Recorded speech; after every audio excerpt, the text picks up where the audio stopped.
देखते हैं इसी के आगे। तो देखिएगा पहले बच्चों, इसमें जो है कि आपका जो आवर्त सारणी में पढ़ाना है वो पॉइंट है आपका आवर्त सारणी में तत्वों की संख्या, ठीक है, आवर्त सारणी में तत्वों की संख्या। तो देखिएगा इसमें क्या रहा है क्या कि आवर्त सारणी में तत्वों की संख्या। तो पहला पॉइंट जो होगा आपका वो होगा कि संयोजी इलेक्ट्रॉन की संख्या समान नहीं होती परंतु कक्षकों की संख्या समान होती है। तो कक्षकों की संख्या पहले बच्चे ध्यान दीजिएगा, जैसे हम कह दें के एल एम एन, तो कहीं ना कहीं देखिए ये अलग कक्षा है, ये अलग है, ये अलग है, ये क्या है, अलग है, ठीक है। लेकिन इन सभी में जैसे अलग अलग एलिमेंट हुए तो इसमें जो हो सकता है किसी में एक एलिमेंट एक इलेक्ट्रॉन होगा, इस किसी में लास्ट कोर्स में जो है कि 2 इलेक्ट्रॉन होंगे, ठीक है। इसी तरीके से होगा, ठीक है। तो ये समझ में आया, ठीक है। अब देखिएगा इसी तरीके से आपका दूसरा पॉइंट है, दूसरा पॉइंट जो है वो कह रहा है कि संयोजी कक्ष में, ठीक है, क्या संयोजी कक्षक में जैसे के एल एम ही ले लीजिए, के एल एम एन ही ले लीजिए। तो इसमें क्या करेंगे हम कि अगर इधर से इधर जाते हैं, इधर से इधर जाते हैं, तो सीधी सी बात है, क्या कह रहा है कि संयोजी इलेक्ट्रॉनों में तथा परमाणु भारों में, क्या संयोजी इलेक्ट्रॉनों में तथा परमाणु भारों में क्या होगा, एक यूनिट की क्या होगी, वृद्धि होगी, क्रमशः एक एक यूनिट की क्या होगी, वृद्धि होगी, ठीक है। समझ में आ रही बातें, क्लियर हो पा रहा है। अब दूसरा पॉइंट इसका नेक्स्ट है, दूसरे के बाद जो है तीसरा है आपका, देखिएगा नेक्स्ट पॉइंट है, नेक्स्ट पॉइंट इसमें यह है कि तीसरा जो है, तीसरे में कह रहा है क्या कि संयोजी इलेक्ट्रॉन में, क्या संयोजी इलेक्ट्रॉन के साथ जो है जैसे ही बदलता है, जैसे मान लीजिए किसी में 1 इलेक्ट्रॉन है, 2 इलेक्ट्रॉन है, तो जैसे जैसे संयोजी इलेक्ट्रॉन बदलेगा वैसे ही इनका जो है रासायनिक गुण यानी केमिकल प्रॉपर्टी जो है इसका चेंज होता रहेगा, ठीक है। समझ आ रहा है, जैसे कोई एसिडिक हो जाएगा, कोई बेसिक हो जाएगा, तो इस तरीके से केमिकल प्रॉपर्टी इसका चेंज होता रहेगा। अब नेक्स्ट कह रहा है बच्चे, इसमें फोर्थ पॉइंट है, फोर्थ पॉइंट है कि आवर्तों की संख्या, ठीक है, आवर्तों में इलेक्ट्रॉनों की संख्या, जैसे कक्षकों में इलेक्ट्रॉनों की संख्या अगर डिसाइड करना हो तो हमें जो फार्मूला है एक ही है 2n², ठीक है। अगर हम मान लीजिए के लिए, एल के लिए और एम के लिए अगर इनमें इलेक्ट्रॉनों की संख्या अगर हम शो करना चाहते हैं, भरना चाहते हैं पर्टिकुलर किसी स्पेस के लिए, तो हम n बराबर क्रमशः जो होगा 1 2 3 4, ठीक, इस तरीके से अनंत तक चला जाएगा।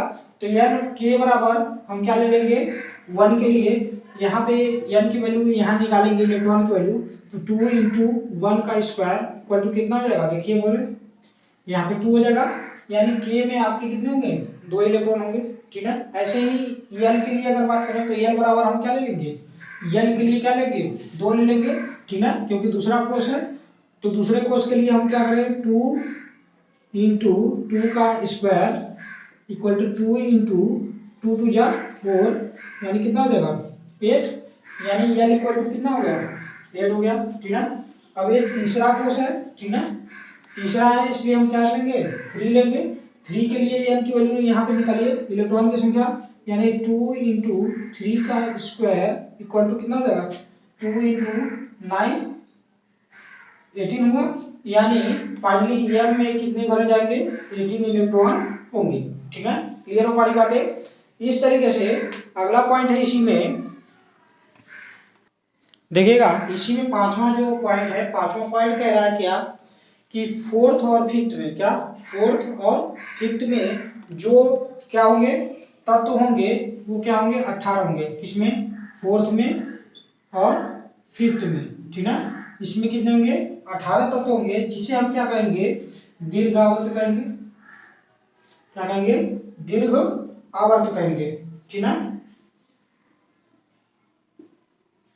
अब सेम कंडीशन में ये जो रहा आपका फिफ्थ पॉइंट है, ये पांचवा पॉइंट है, और छठवें पॉइंट में कह रहा है क्या कि सेम इसी के जस्ट आगे होगा कि सिक्स्थ और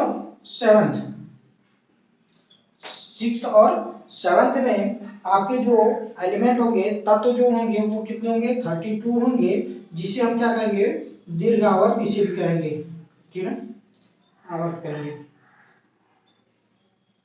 ठीक है। तो इस तरीके से प्यारे बच्चे मेंडलीव के आवर्त सारणी में तत्वों की संख्या इस तरीके से डिसाइड हो गई। अब हम आते हैं मेंडलीव की आवर्त सारणी की विशेषताएं।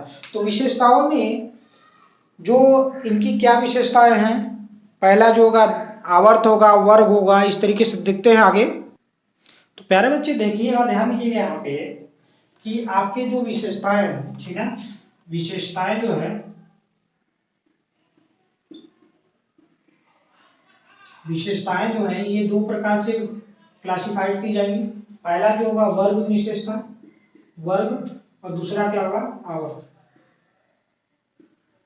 ठीक है, आवर्त। ठीक है, क्लियर हो पारी बातें। तो पहला हम जो पढ़ेंगे इसी में पॉइंट वो होगा क्या, वर्ग विशेषता। क्या, वर्ग विशेषता, यानी अब इसी में पॉइंट होगा क्या, पहला पॉइंट जो है बच्चे कि किसी भी एक ही उपवर्ग के, क्या, किसी भी एक ही उपवर्ग के तत्वों के गुणों में क्या होती है, समानता होती है। क्या हमने बताया, क्या, किसी भी एक ही उपवर्ग के तत्वों के गुणों में क्या होती है, समानता होती है। तो देखिएगा, पहला अगर हम करें बच्चे यहाँ पे कि फर्स्ट की अगर बात करें, वर्ग फर्स्ट की बात करें, तो वर्ग फर्स्ट को हम दो उपवर्गों में विभाजित करते हैं, फर्स्ट ए और फर्स्ट बी। क्लियर हो पारी बातें, समझ में आ रही है, ठीक ना। तो क्या होता है यहाँ पे, लिथियम, सोडियम, ठीक है, इसी तरीके से आगे चलता जाता है। और इसमें क्या होता है, कॉपर हो जाता है, एजी हो जाता है, इसी तरीके से इसमें आगे जाता है, ठीक है, आगे एलिमेंट की संख्या ये बढ़ती जाएगी। ठीक है, तो कहीं ना कहीं देखिए प्यारे बच्चे, तो इसमें जितने भी एलिमेंट होंगे इस वर्ग में, फर्स्ट ए उपवर्ग में, फर्स्ट ए उपवर्ग में जितने भी एलिमेंट होंगे उनके जो है क्या, गुण क्या होंगे, समान होंगे। क्लियर हो पारी बातें। चलिए इसी तरीके से हम देखते हैं, क्या,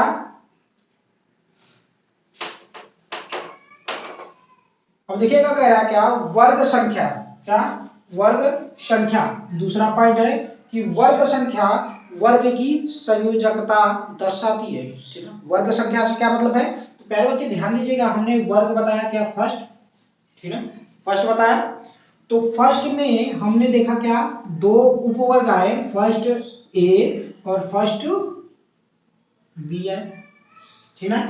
तो इसमें जो इनकी संयोजकता टोटल होगी, क्योंकि फर्स्ट है तो इनमें क्या होगी, वन होगी, सभी की संयोजकताएं क्या होंगी, वन होंगी।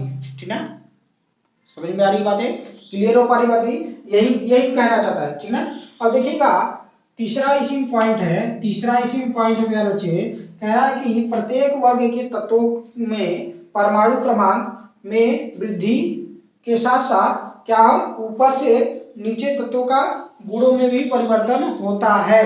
मतलब कहने का मतलब इसका ये है कि थर्ड पॉइंट है कि जैसे जैसे हम क्या करते हैं, ऊपर से नीचे की तरफ आते हैं, ठीक है, समझ में आ रही बातें, तो सीधी सी बात है, इनके परमाणु परमाणु संख्या में वृद्धि होगी। ठीक ना, वृद्धि तो हुई, ठीक है, वृद्धि तो होगी, लेकिन जो है क्या होगा, इनके गुण भी, ठीक है, वृद्धि के साथ साथ इनके परमाणु संख्या में वृद्धि हुई, लेकिन इनका गुण भी क्या होगा, गुण जो होगा उसमें भी परिवर्तन परिवर्तन होगा। ठीक है, समझ आ रही बातें, ठीक है, यानी ऊपर से नीचे आए, परमाणु संख्या में वृद्धि हुई, लेकिन इनके गुण भी क्या होंगे, परिवर्तित तो होंगे। ठीक है, अब देखिएगा अगला पॉइंट है कि इनमें कुछ और भी सीरियल वाइज परिवर्तन है कि टॉप से बॉटम, यानी ऊपर से जब क्या, ऊपर से नीचे आते हैं, ठीक, किसी भी आवर्त सारणी में, ठीक है, आवर्त सारणी में वर्गों में ऊपर से नीचे जब आते हैं तो उनमें निम्न अनुसार कुछ बदलते हैं। देखिएगा उसमें जो बदलता है, पहला है क्या, पहला जो है वो है क्या, परमाणु भार। क्या, परमाणु भार। ठीक, तो परमाणु भार क्या होगा? परमाणु भार सीधे होगा बच्चे कि अगर ऊपर से नीचे जब आएंगे तो हमेशा क्या होगा? बढ़ेगा। ठीक, क्या होगा? बढ़ेगा। ठीक है। अब आयनन विभव की अगर बात करते हैं तो दूसरा जो होगा आयनन विभव, ये आयनन विभव जो होगा वो क्या होगा? घटेगा। आयनन विभव के बाद आता है आपका तीसरा जो पॉइंट होगा, तीसरा जो होगा वो परमाणु आकार होगा। ठीक है, परमाणु आकार। तो क्या होगा? परमाणु आकार क्या होगा? नीचे आएगा तो क्या होगा? बढ़ेगा। क्या होगा? बढ़ेगा। ठीक है, ये बढ़ेगा। ठीक है, अब देखिएगा, इसको सही कर लीजिए।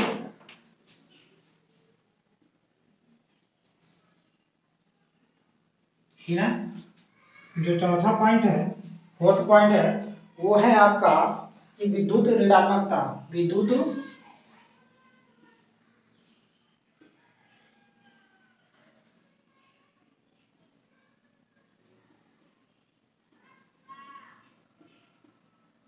विद्युत ऋणात्मकता। तो विद्युत ऋणात्मकता क्या होगी? घटेगी। ठीक है, और पांचवा जो है, पांचवा जो होगा आपका वो होगा विद्युत धनात्मकता। विद्युत धनात्मकता,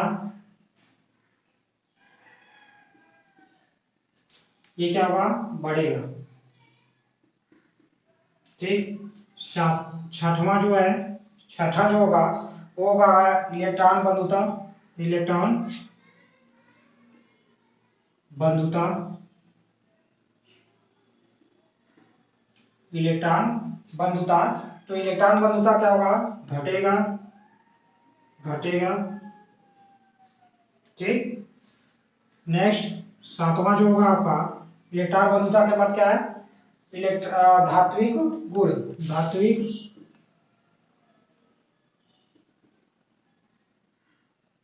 गुण। धात्विक गुण क्या होगी? बढ़ेगी। ठीक है, धात्विक गुण जो होगा बढ़ेगा। ठीक, जो आठवां आपका है, आठवां जो है क्या? अपचायक क्षमता। आपको क्षमता, ये क्या होगा आपका? अपचायक क्षमता क्या होगा? बढ़ेगा।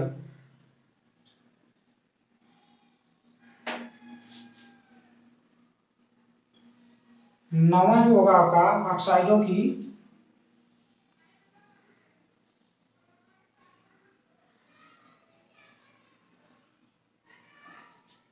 क्षारीय प्रकृति।